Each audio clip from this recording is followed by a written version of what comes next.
बात करने जा रहे हैं उसका नाम है फिजिकल क्वांटिटीज। जारी बात है, फिजिक्स एक प्योर ब्रांच है फिजिकल साइंसेस की, तो इसके अंदर आपको कई ऐसी क्वांटिटीज मिलेंगी जिनके जरिए आप डिफरेंट चीजों को मेजर कर सकते हैं। तो सबसे पहले हमें ये पता होना चाहिए कि फिजिकल क्वांटिटीज होती क्या है। तो हमारी बुक इसकी डेफिनेशन ये लिखती है कि फिजिकल क्वांटिटीज वो हैं जिनकी बेस के ऊपर लॉज ऑफ फिजिक्स को एक्सप्रेस किया जाता है, on the basis of which laws of physics on the basis of which laws of physics are expressed, जिनके बेस पे फिजिक्स के लॉज एक्सप्रेस होते हैं। डियर स्टूडेंट्स, अगर आपको पता हो तो न्यूटन सेकंड लॉ आप सबने पढ़ रखा है, उसमें न्यूटन सेकंड लॉ का फॉर्मूला है F is equal to ma, force is equal to mass multiply by acceleration. अगर आप देखें तो ये लॉ जो है तीन फिजिकल क्वांटिटी से मिलकर बना है। फोर्स जो कि एक फिजिकल क्वांटिटी है, मास जो कि एक फिजिकल क्वांटिटी है, एक्सेलरेशन जो कि एक फिजिकल क्वांटिटी है। तो आप फिजिकल क्वांटिटीज को यूं भी डिफाइन कर सकते हैं कि all those quantities which are measured accurately. आप ये भी कह सकते हैं all those quantities which are accurately measured या measured accurately are called physical quantities. Dear student, हमारे पास फिजिकल क्वांटिटीज की दो टाइप्स हैं, जिसमें से एक का नाम है बेस क्वांटिटीज और एक का नाम है डिराइव क्वांटिटीज। तो अब ये पता करते हैं कि बेस क्वांटिटीज में और डिराइव क्वांटिटीज में क्या फर्क है। बेस क्वांटिटीज, जिस तरह के मैंने बोला, इसकी दो टाइप हैं। एक टाइप का नाम है बेस क्वांटिटीज और दूसरी टाइप जो है उसका नाम है डिराइव क्वांटिटीज। बेस क्वांटिटीज जिससे आप पहले से ही फेमिलियर हैं, those quantities which do not base on other quantities, या फिर ऐसी क्वांटिटीज जो कोई और क्वांटिटीज जिनको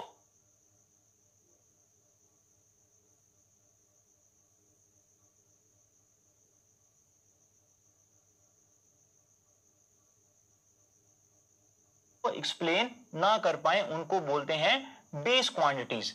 तो हम यहां पर बेस क्वांटिटीज के बारे में लिखते हैं which does not defined in term of other quantities. लेकिन इनसे हम कई क्वांटिटीज को डिफाइन कर सकते हैं, लेकिन ये जो क्वांटिटीज हैं ये किसी से डिफाइन नहीं होती, which does not define in term of other quantities. ठीक है।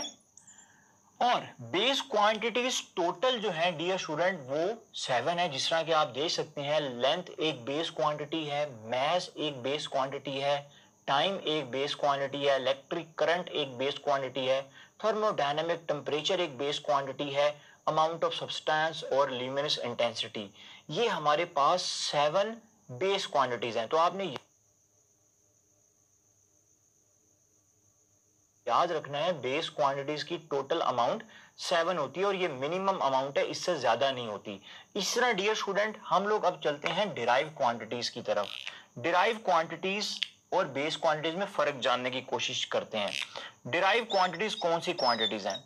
जिस तरह के स्टूडेंट आपको बेस बुनियादी और डिराइव मतलब जो कि डिराइव हो चुकी हैं, जो कि बेस से निकली हैं। डिराइव क्वांटिटीज में और बेस क्वांटिटीज में क्या फर्क है? डिराइव क्वांटिटीज वो क्वांटिटीज हैं डियर स्टूडेंट जो कि बेस क्वांटिटी से निकली हैं। आप ये भी कह सकते हैं कि derive quantities are those quantities which can define in term of other quantities. Define और express in term of other quantities, which can define or express in term of other quantities। तो डियर स्टूडेंट, आपको ये बात अच्छी तरह realise होनी चाहिए कि बेस क्वांटिटीज जो नंबर में 7 है, लेकिन डियर स्टूडेंट जो डिराइव क्वांटिटीज हैं वो 7 नहीं है, वो बहुत सारी हैं, क्योंकि 7 मिलकर बहुत सारी क्वांटिटीज बनाती हैं। तो अगर मैं कहूं कि डिराइव क्वांटिटीज की टोटल अमाउंट इनफाइनाइट है तो ये कहना बिल्कुल भी गलत नहीं होगा। हमारी बुक में आप इन 7 के अलावा जितनी भी क्वांटिटीज पढ़ते हैं वो सारी की सारी डिराइव्ड हैं। जिस तरह के आप इस टेबल में देख सकते हैं, मैंने डिराइव्ड क्वांटिटीज की कुछ एग्जांपल आपको दी है। Velocity, acceleration, force, area, volume, density, pressure, work, इसी तरह और भी बहुत सारी हो सकती है, एंट्रोपी, पावर, ये सारी की सारी डिराइव क्वांटिटीज हैं जो कि बेस क्वांटिटी से मिलकर बनी है। अब डियर स्टूडेंट, इसी के साथ साथ मैं आपको ये भी बताता चलूं, हम दोबारा वापस बेस क्वांटिटी की तरफ ही आते हैं, और मैं आपको ये भी बताता चलूं कि हमारे पास जो बेस क्वांटिटीज हैं उनको मेजर कैसे किया जाएगा। हमारी बुक पेज नंबर 4 पे बेस क्वांटिटीज को मेजर करने की 2 स्टेप्स लिखती है, how to measure a base quantity. उसमें पहला स्टेप हमारी बुक क्या लिखती है, चॉइस ऑफ अ स्टैंडर्ड। सबसे पहले आप एक स्टैंडर्ड चूज कर लें, नंबर 1, जो कि हमारे पास बेस क्वांटिटी को मेजर करने की पहला जो है वो पॉइंट है। और दूसरा पॉइंट हमारी बुक ये कहती है, establishment of a procedure. Establish a procedure.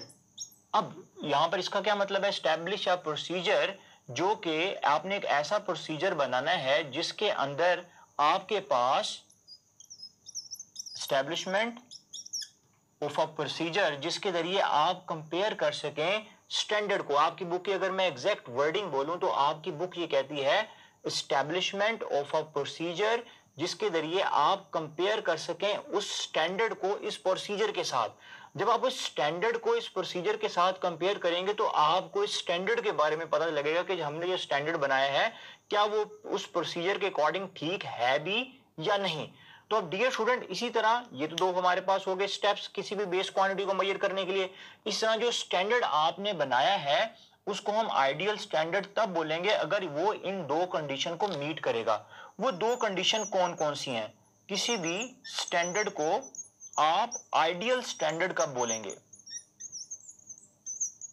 किसी भी स्टैंडर्ड को आप आइडियल स्टैंडर्ड कब बोलेंगे? इसके लिए आपको 2 बातों का याद रखना है। It must be accessible. इसका नंबर 1, ये एक्सेसिबल हो। एक्सेसिबल मींस इजीली एक्सेस में हो। अगर मैंने किसी भी चीज की लेंथ मेजर करनी है तो मेरे पास मीटर रॉड है जो कि इजीली एक्सेसिबल है।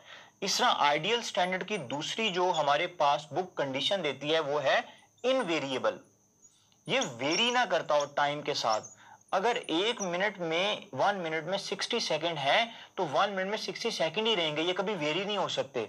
इनवेरिएबल, ये नॉन वेरिएंट हो। तो डियर स्टूडेंट, आपको बेस क्वांटिटीज और डिराइव क्वांटिटीज की पहचान होनी चाहिए, साथ साथ आपको ये भी पता होना चाहिए कि आप बेस क्वांटिटी मेजर कैसे कर सकते हैं और आइडियल स्टैंडर्ड के पॉइंट्स कौन कौन से हैं। डियर स्टूडेंट, अब हम इसी टॉपिक से रेलिवेंट कुछ क्वेश्चंस को भी देखते हैं। जिस तरह के आपके पास एक क्वेश्चन है, which one of the following is not regarded as the fundamental quantity in the physics. इसमें से कौन सी फंडामेंटल क्वांटिटी नहीं है, मतलब इसमें से कौन सी बेस क्वांटिटी नहीं है। तो डियर स्टूडेंट, अगर आप देखें तो मैस, लेंथ और टाइम, ये सारी की सारी बेस क्वांटिटीज हैं। तो डियर स्टूडेंट, इसमें जो वेट है वो बेसिकली फोर्स है। तो फोर्स जो है वो डिराइव क्वांटिटी है, वो फंडामेंटल क्वांटिटी नहीं है। तो यहाँ पर जो राइट ऑप्शन होगी वो होगी अल्फा। इस तरह डियर स्टूडेंट, अगर आप इस क्वेश्चन को देखें जिसमें आपसे कहा जा रहा है which of them is not a physical quantity, density, kilogram, beta option, Charlie, impulse and delta energy. तो अगर आप इस क्वेश्चन को देखें तो इसके अंदर जो आपके पास डेंसिटी है वो एक ड्राइव क्वांटिटी है, इंपल्स भी एक ड्राइव क्वांटिटी है, एनर्जी भी एक ड्राइव क्वांटिटी है, लेकिन किलोग्राम क्वांटिटी नहीं है। किलोग्राम यूनिट है मैस का। क्वांटिटी में और यूनिट में फर्क है। अगले टॉपिक में हम यूनिट को भी डिटेल में डिस्कस करेंगे। तो उस अकॉर्डिंग से अगर आप देखें तो हमारे पास जो किलोग्राम है वो कोई क्वांटिटी नहीं है बल्कि वो एक यूनिट है। तो राइट ऑप्शन आएगी बीटा। अगर आप इस एमसीक्यू को देखें, इसमें आपसे कहा जा रहा है quantities whose definition is not based on physical quantities are known as derived quantities, beta supplementary quantities, Charlie base quantities, delta all of these। तो डियर स्टूडेंट, जिस तरह के आप लोगों ने डेफिनेशन में पढ़ा कि जो बेस क्वांटिटीज हैं वो किसी और क्वांटिटीज पर डिपेंड नहीं करती, उसमें फिर इस रिस्पेक्ट से यहाँ पर ऑप्शन आएगी चार्ली। डिराइव क्वांटिटी दूसरों पर डिपेंड करती हैं। सप्लीमेंट्री क्वांटिटीज 2 हैं सिर्फ, एक में प्लेन एंगल है और एक में सॉलिड एंगल है। तो यहाँ पर जो राइट ऑप्शन है वो है चार्ली बेस क्वांटिटीज।